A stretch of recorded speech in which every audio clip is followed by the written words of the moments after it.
anybody that interferes with this truck meeting and I these just people want to see if we can agree on one will be single arrested point, and okay? charged criminally with obstruction. Bill, I'm willing to get arrested. I'm willing to get arrested.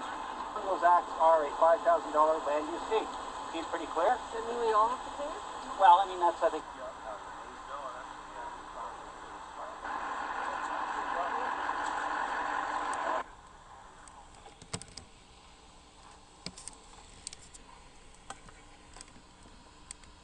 Ministry of Natural Resources. Ministry of Natural Resources. That's the Agriculture Investigative Unit. Yeah. We have the Ontario Ministry of Agriculture, Food and Rural Affairs. Yeah, Ministry of Agriculture and Food. Regulatory Compliance Unit. Yeah. We have the Ministry of Finance. Ministry of Finance. Oh.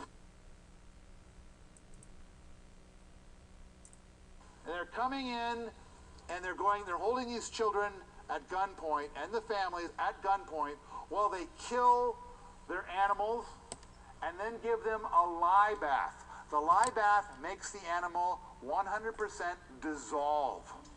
Then they claim that the animal had some bizarre made-up disease, but you can't prove it because the animal has been dissolved.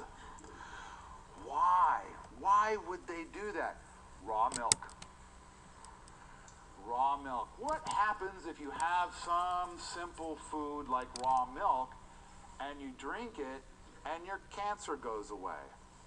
Or you drink this raw milk and 80% of the ailments for which there is currently a mega pharma industry goes away. That's why they do it.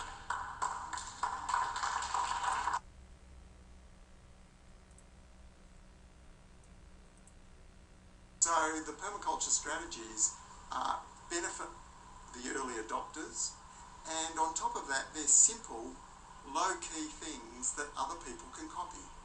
And they often don't need permission of the authorities, of the banks to provide funding to do it.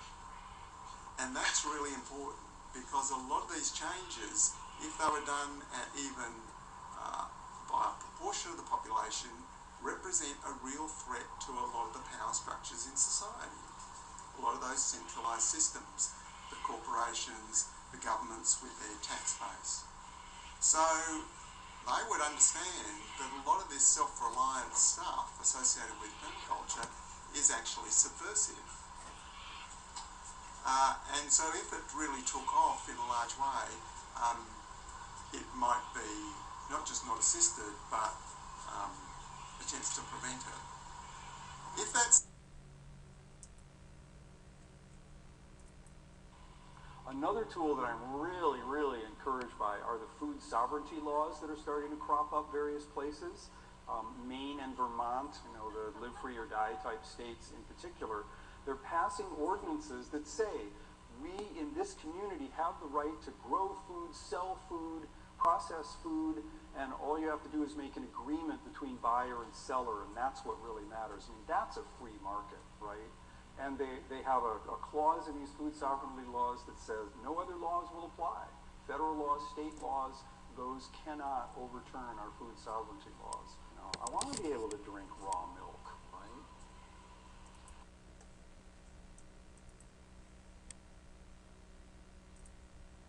I was a grad student once, and I was sitting in an interdisciplinary seminar, and I was going on and on because I'd just come back from 20 years in Central America working with small farmers, where they improved their yields by 200, 300, 400% with simple agroecological methods after the farms had been destroyed by Green Revolution techniques.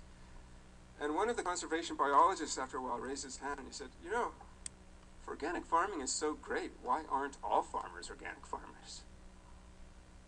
Good question. I think I've begun to answer that already. The rules are against you.